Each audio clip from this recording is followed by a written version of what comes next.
नमस्कार प्रिय शिक्षार्थियों, स्वागत है आपका हमारे YouTube चैनल प्रणाम अकेडमी ऑफिशियल पे। साथियों, मैं आज आप सामने उपस्थित हूं फिर से बहुत ही शानदार वीडियो लेकर।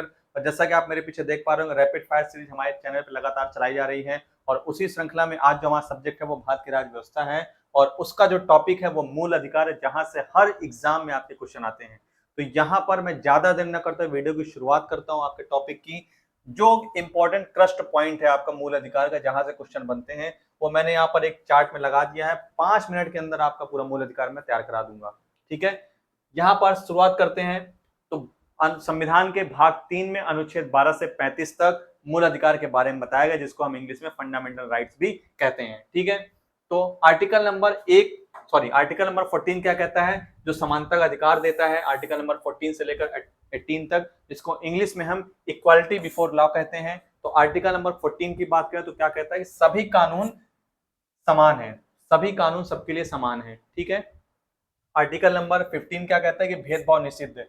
किसी भी व्यक्ति के साथ लिंग, धर्म, मूल, वंश के हिसाब से, जाति के हिसाब से आप भेदभाव नहीं कर सकते। ठीक है, आर्टिकल नंबर 16 क्या कहता है कि आप लोक नियोजन की सेवाओं में लिंग, जाति के हिसाब से, निवास स्थान के हिसाब से, जन्म स्थान के आधार पर आप भेदभाव नहीं कर सकते। यानी कि यहाँ पर नॉर्मल आप सार्वजनिक स्थानों पर भेदभाव नहीं कर सकते। और 16 में क्या कह रहा है कि आप लोक नियोजन में भेदभाव नहीं कर सकते। लिंग, मूल वंश, धर्म, जाति, निवास स्थान, जन्म स्थान। ठीक है, ये पॉइंट्स आप याद रखिएगा।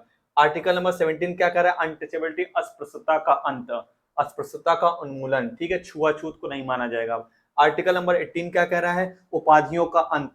कोई भी अब उपाधि नहीं दी जाएगी, किसी को उपाधि नहीं मिलेगी। जैसे भारत का सम्राटी, भारत का साम्राज्ञी, या फिर जो भारत की जो इंग्लैंड टाइम पे, ब्रिटिश टाइम पे जो भी उपाधियां होती थी, वो उपाधि अब नहीं दी, जैसे सर की उपाधि। ठीक है, तो ये सब उपाधि अब नहीं दी जाएगी। ठीक है, अगला क्या कह रहा है?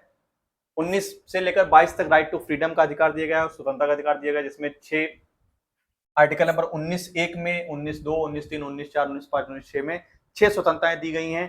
क्या क्या? पहला है भाषण की स्वतंत्रता, अभिव्यक्ति की स्वतंत्रता, सभा करने की स्वतंत्रता, संघ बनाने की स्वतंत्रता, कहीं भी आने जाने की स्वतंत्रता, और व्यवसाय करने की स्वतंत्रता। तो आर्टिकल नंबर यहाँ सीरीज से लिखा हुआ, आर्टिकल नंबर 19(1), 19(2), 19(3), 19(4), 19(5), 19(6). ठीक है, ये बहुत शॉर्ट में आपको पढ़ा रहा हूँ, रैपिड तरीके से। आप इसको एक बार देख जाए, आपको चीजें याद हो जाए। ठीक है, आर्टिकल नंबर 20 में क्या कर रहा है? अपराध या दंड में सुरक्षा। किसी व्यक्ति को एक ही अपराध की 2 बार सजा नहीं दी जा सकती, और दंड में सुरक्षा यहाँ पर दी गई। आर्टिकल नंबर 21 जीवन जीने का अधिकार की बात करता है। आर्टिकल नंबर 21(a) क्या कहता है? शिक्षा का अधिकार यहाँ पर दिया है 6 से 14 वर्ष तक के बच्चों को। ठीक है, आर्टिकल नंबर 22 गिरफ्तारी और निरोध से सुरक्षा यहाँ पर दिया गया है। ठीक है, आर्टिकल नंबर 23 और 24 क्या कहता है? आर्टिकल नंबर 23 और 24 में शोषण के विरुद्ध अधिकार है, right against exploitation. Article number 23 क्या कहता है? मानव तस्करी और जबरन श्रम पर रोक या बेगार पर रोक।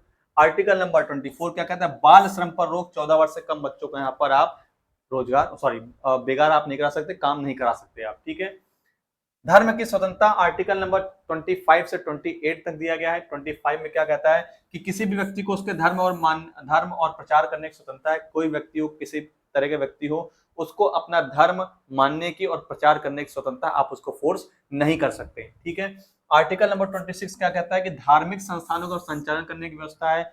कोई व्यक्ति है, कोई बाबा है, अपना धार्मिक संचालन करना चाहता है, अपना स्थान खोलना चाहता है, जैसे आजकल आप देख रहे हो, मैं नाम नहीं लूंगा किसी का, तो ऐसे व्यक्तियों को धार्मिक संचालन करने की आपको छूट है कुल मिलाकर। ठीक है, धार्मिक संस्थानों की। अनुच्छेद 27 का कर से छूट। धार्मिक उद्देश्यों के लिए अगर कोई धन जुटाया जा रहा है तो उसमें टैक्स नहीं लिया जाएगा। तभी आप सब देख रहे चीजें, मैं आपको बोलना नहीं चाहूंगा। आर्टिकल नंबर 28 शैक्षणिक संस्थानों में धार्मिक शिक्षा पर रोक। जो भी शैक्षिक संस्थान है, जो भी गवर्नमेंट से एफिलिएटेड कॉलेज हैं, यूनिवर्सिटीज हैं, स्कूल हैं, उसमें आपको शैक्षिक शिक्षा नहीं दी, सॉरी, धार्मिक शिक्षा नहीं दी जाएगी। ठीक है, धार्मिक शिक्षा का अर्थ ये है कि आपको वहां पर फोर्स नहीं किया जाएगा कि ये धर्म अच्छा है, वो धर्म अच्छा है। ठीक है, ऐसी धार्मिक शिक्षा वहां पर नहीं दी जाएंगी। ठीक है, आर्टिकल नंबर 29 और 30 क्या कहता है? सांस्कृतिक एवं शैक्षिक अधिकार, जो हमारे आर्टिकल नंबर 29 में कह रहा है अल्पसंख्यकों की भाषा और संस्कृति की रक्षा करने का अधिकार अल्पसंख्यकों को, और अल्पसंख्यकों को शैक्षणिक संस्थान की स्थापना करने का अधिकार है। आर्टिकल नंबर 30 में ये बताया जा रहा है। ठीक है, आर्टिकल नंबर 32, जो आर्टिकल नंबर 31 आप यहाँ नहीं देख पा रहे हैं, वो संपत्ति का अधिकार था, जिसको अब कानूनी अधिकार बना दिए गए। वो बातें हम आगे करेंगे। ठीक है, तो आर्टिकल नंबर 32 यहाँ पर कह रहा है राइट टू कॉन्स्टिट्यूशन रेमेडीज।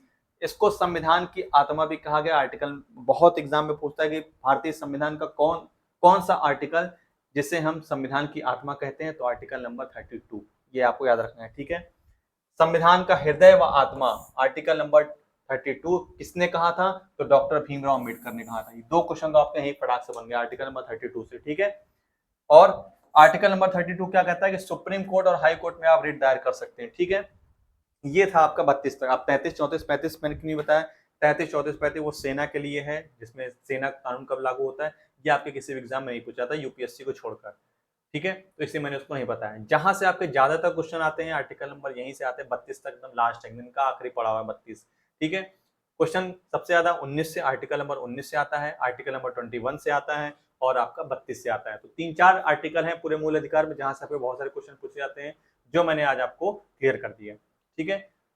फिर भी अगर आपको कुछ समझ में नहीं आया, कुछ टॉपिक मुझसे मिस हो गया हो जो मुझे बताना चाहिए था, तो आप कमेंट बॉक्स में इसको कमेंट कर सकते हैं, अपनी प्रतिक्रिया दे सकते हैं। आप प्रतिक्रिया अपनी देने के लिए पूरी तरीके से छूट है, ठीक है।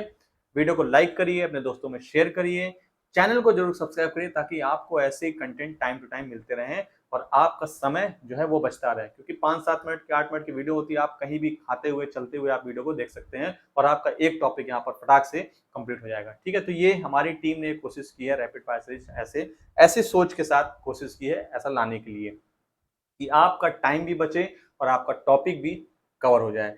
आपने अगर मूल अधिकार पढ़ा हुआ है पूरे दिन में या फिर कहीं भी पढ़ा हुआ है और आपने ये 7-8 मिनट की वीडियो देखी, तो आपको फटाफट वो चीजें तुरंत जो है रिकॉल हो जाएंगी, ठीक है। ये हमारा जो लक्ष्य है रैपिड फायर सीरीज चलाने का, चाहे वो हिस्ट्री का हो चाहे वो पॉलिटी का हो, इसी लक्ष्य को हम सोचते हुए रैपिड फायर सीरीज चला रहे हैं। बहुत लोग कमेंट करते सर आप बहुत तेज पढ़ा रहे हैं, कुछ समझ में नहीं आ रहा, ये है वो है। तो दोस्तों मैं आपको पहले ही बता चुका हूँ, वीडियो नंबर 1 से ही बता चुका हूँ, तो ये वीडियो उन लोग के लिए है जो ऑलरेडी टॉपिक को पढ़ चुके हैं और रिवाइज करना चाहते हैं, चीजों को याद रखना चाहते हैं, उनके लिए ये वीडियो बनाई जा रही है ताकि वो एग्जाम जब उनका पढ़े तो 1 दिन में या 2 दिन में इस वीडियो को पूरा देख सकें।